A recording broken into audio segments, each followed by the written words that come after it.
With growing industrialization in the 1840s and 1850s, you started to see a burgeoning capitalist economy emerge. And so the modern capitalist economy, via industrial capacity, helped corporations grow in advantage due to combined resources. And so you have a system of limited liability that also emerged, and corporations, beginning really with the railroad industry, really began to emerge and take hold. So our modern capitalist society has a lot to thank the era of the 1840s or so. So, as well as that, you have an emergence of the factory. Now, we have previously talked about textile mills in places like Lowell, Massachusetts, where basically you could use water powered machines that would allow all operations to exist under one roof. That makes things more highly efficient. A factory system would emerge, especially to influence the idea of the clothing industry. So, shoes, the way that clothes were made, manufactured goods would become so big in this era because of the advent of textile mills that they basically would become roughly about the size of the agricultural community.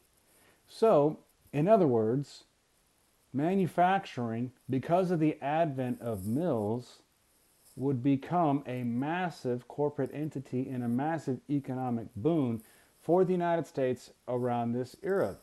And not only that, you had other advances in technology. Now, previously we talked about Eli Whitney. Yeah, he invented the cotton gin. Okay, that had unintended consequences. But he also talked about interchangeable parts.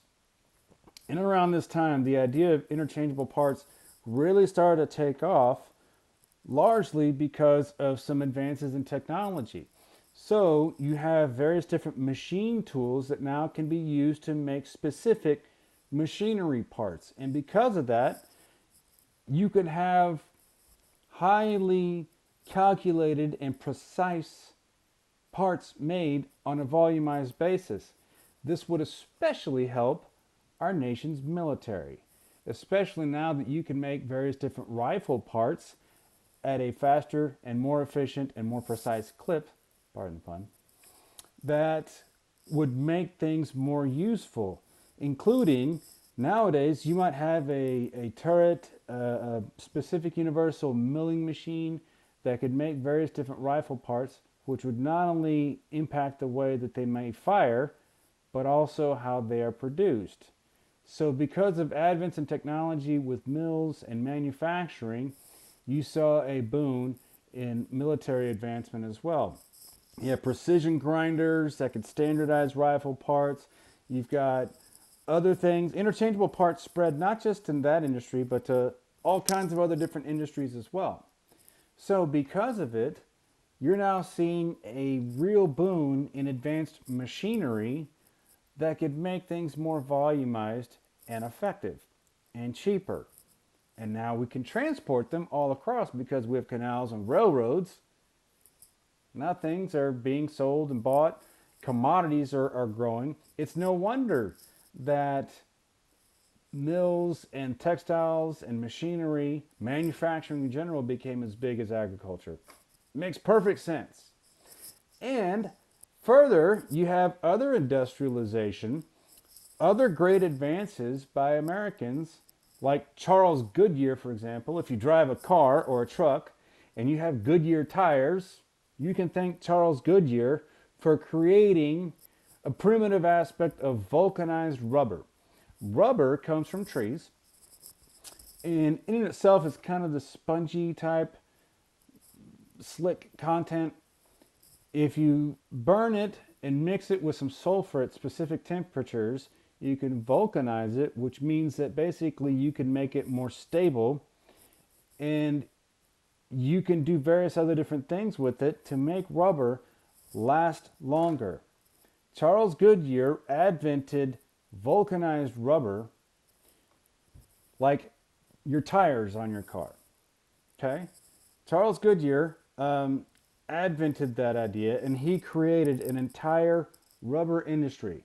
So it's not just tires that use rubber. There are all kinds of different things that rubber is adjuvanted. You have rubber in your air conditioning system to quiet things down. You have rubber in your car to keep it insulated and quiet. You have rubber pretty much everywhere to make things softer, more efficient, and quieter. Rubber is a major industry, and it's because Charles Goodyear advented vulcanized rubber that now things can be done in a more efficient clip elsewhere across the board. Also, if you've ever used a sewing machine, that's another American innovation that came about around this time. So you have Elias Howe and Isaac Singer. Elias Howe invented or he constructed a sewing machine, and Isaac Singer is the one who perfected it, and they worked in partnership together. The Howe Singer machine was manufactured so that people could make clothing on their own in their homes. Singer, to this day, is still a major sewing machine manufacturer. So back in the day, there may have been like a foot press that kept the machine going. Nowadays, of course, they're electronic, and you can use that.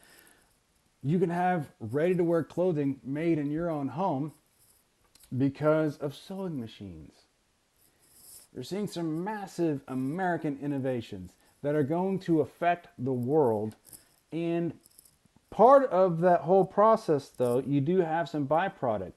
Oftentimes, especially with mills, you do have growing environmental concerns. Oftentimes, people would dump their byproduct into a nearby water source or river, and it would pollute the water. So, unofficially, our modern environmental movement was born out of this era when there were people who were concerned about pollutants being indiscriminately dumped into various different rivers or other water sources that affected water supply. So you have that going on. Furthermore, a lot of these factories that came about were populated by incoming immigrants. If natives didn't want to do those jobs, oftentimes immigrants would. And they would kick out native women who might have an opportunity to work in a mill. The immigrants would do it for less, and they would be more willing to do it in worse conditions to be able to do that. Largely because it was better than what they had back home. So oftentimes these factories were large, noisy, they were dirty, unsanitary, oftentimes dangerous. You didn't have work regulations around this time, and so that was something that people started to wonder about. So you have the advent of workers' unions that started to come out about this time that were now permitted to represent workers, and advent the idea of worker strikes to stop production so as to have better working conditions and better pay. All of these things came out in a matter of about a decade in this era, largely because there were American innovations.